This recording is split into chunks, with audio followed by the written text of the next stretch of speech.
लसियाइल बड़ा हो ए हटा जाहोने काहे रड़ी आइल बड़ा हो देखे चिकन चीज लसियाइल बड़ा हो नाही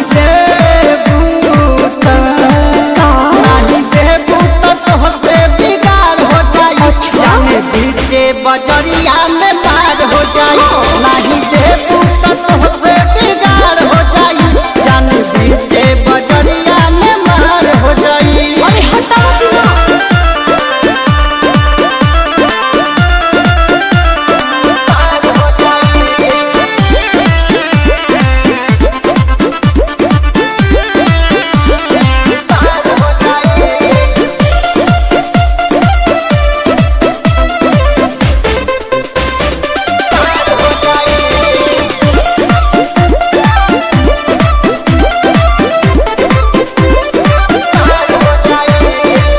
रंगबाज जाने पूरा जवार हो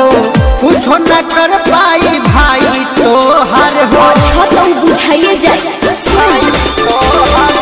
देखे से लागे कि बतिया में दम्बा बचल बा ढांचा तोर एनर्जी खत्म बा भेजा सन की गोलियां रे पार हो जाई बीचे बजरिया में मार हो जाई होसे बिगाड़ हो जाई जाने बीचे बजरिया में मार हो जाई पागल कहीं का।